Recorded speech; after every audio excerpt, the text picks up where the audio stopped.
Terima kasih pemirsa, Anda masih bersama kami dalam Juru Bicara. Pemirsa melihat pasal 7 draft rancangan Perpres Media Sustainability tentang kewajiban perusahaan platform digital ini merupakan angin segar bagi perlindungan finansial perusahaan pers nasional. Namun bagaimana jika platform digital menuntut kewajiban berdasarkan asas timbal balik atau asas resiproritas yang kemudian menuntut pembayaran atas akses teknologi atau tools ke perusahaan pers? Dengan demikian kita akan membahas hari ini bersama dengan Pak Dirjen. Bagaimana dengan hal tersebut Pak Dirjen? Bagaimana kemudian nantinya jika platform digital tersebut menuntut pembayaran atas akses teknologi atau tools tersebut? Iya, saya kira ini kan bisa dibicarakan nanti ya. Ya bisa dibicarakan seperti apa mekanismenya. Ya kalau memang nanti kemudian harus ada imbal balik, asalkan kedua belah pihak sepakat, ya bisa saja dijalankan itu, gitu kan. Bisa saja. Ya, yang jelas selama ini memang tidak ada hal-hal seperti itu.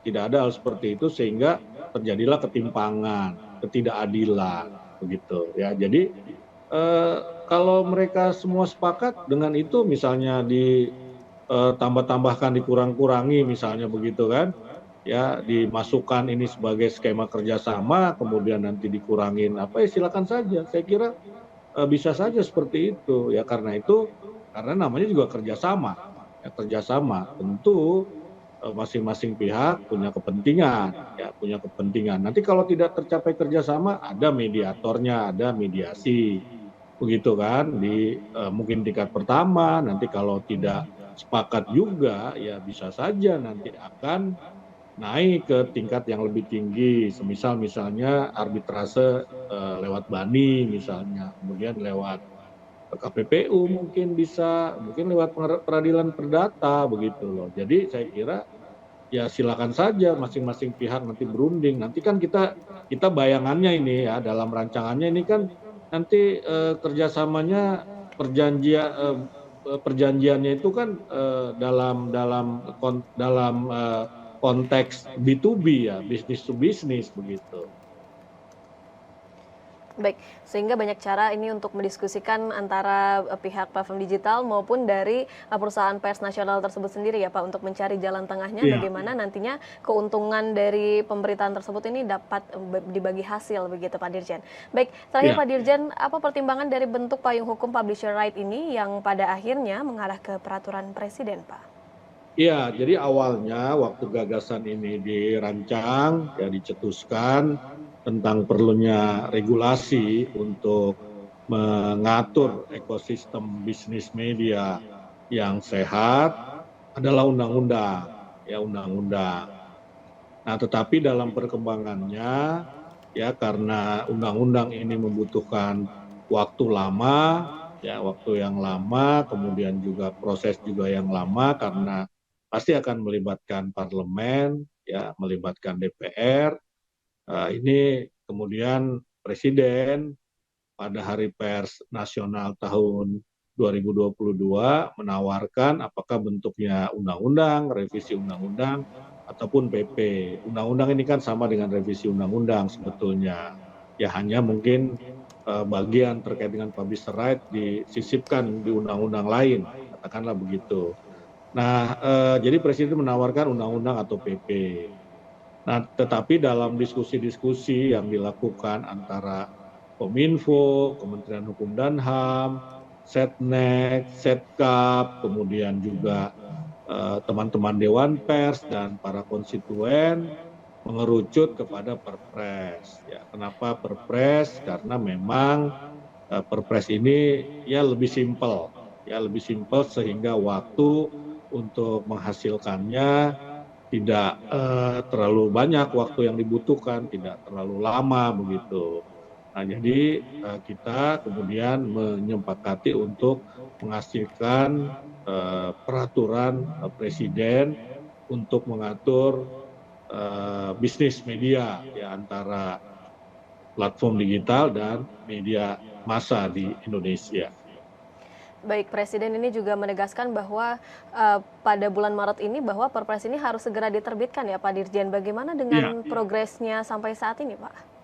Iya, jadi begitu presiden memberi arahan memerintahkan Kominfo untuk membahas draft dan harus selesai dalam waktu 1 bulan.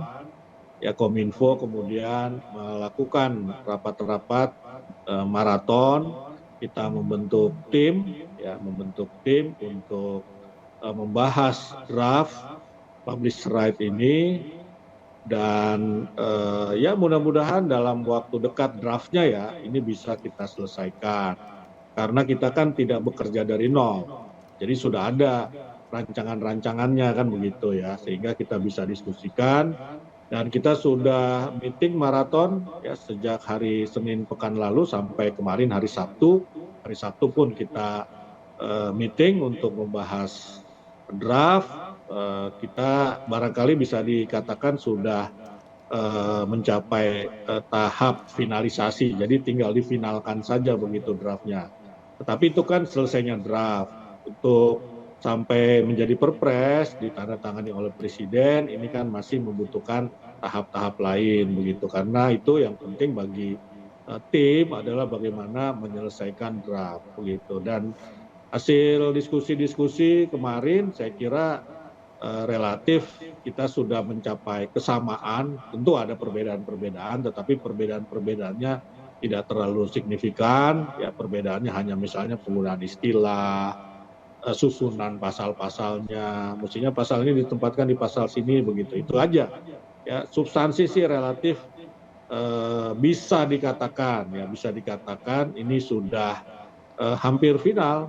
Ya, sudah ada kesepakatan antar berbagai kementerian, ya hampir ya terjadi kesepakatan antar kementerian dan juga teman-teman Dewan Pers serta konstituennya begitu. Mudah-mudahanlah ya dalam pekan ini kita bisa menyelesaikan draftnya.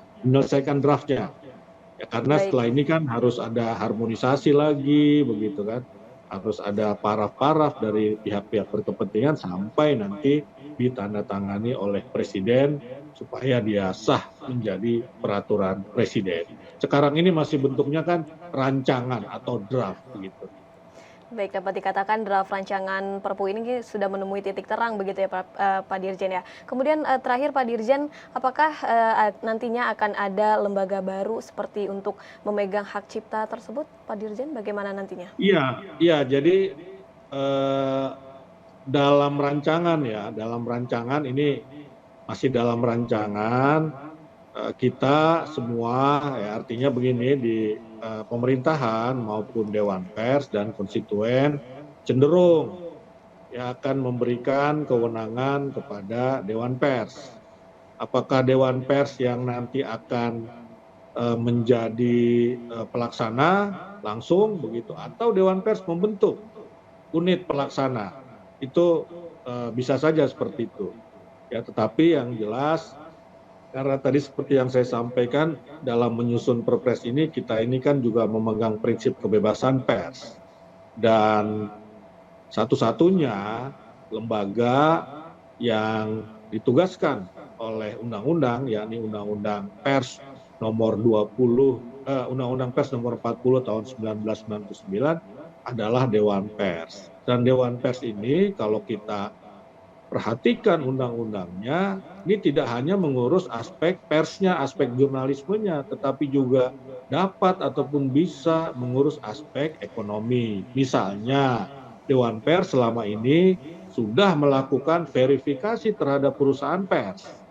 Yang diverifikasi ini pasti terkait dengan ekonomi. Misalnya, ada badan hukum perusahaannya tidak, berapa karyawannya, berapa gajinya, berapa kali gajinya dalam setahun, apakah gajinya sesuai dengan UMR.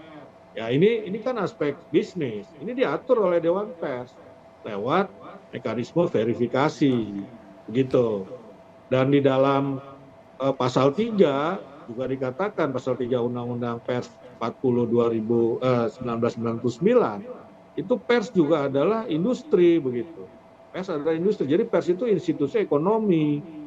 Ya, dan di pasal 15 dikatakan untuk menjamin kemerdekaan pers dan kelangsungan hidup pers, maka dibentuklah Dewan Pers. Nah, kelangsungan hidup ini kan terkait dengan aspek ekonomi tadi yang saya sebutkan, ekosistem bisnis media yang sehat. Nah, karena dasar-dasar itulah, maka kemudian kita cenderung ya, ini cenderung karena masih akan dibahas, cenderung akan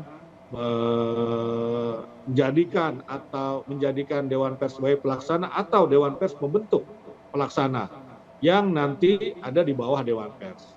Begitu kira-kira.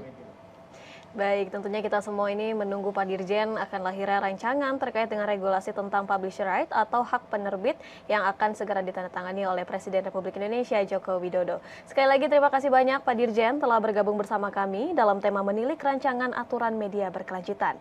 Salam sehat selalu Pak Dirjen, terima kasih sudah bergabung dalam Juru Bicara. Terima kasih Bilkis. Baik. Dan pemirsa, demikian perbincangan kami bersama dengan Dirjen IKP Kemenkominfo Republik Indonesia Bapak Usman Kansong. Saya Bilkis Sabila pamit dari hadapan Anda, selamat malam dan sampai jumpa.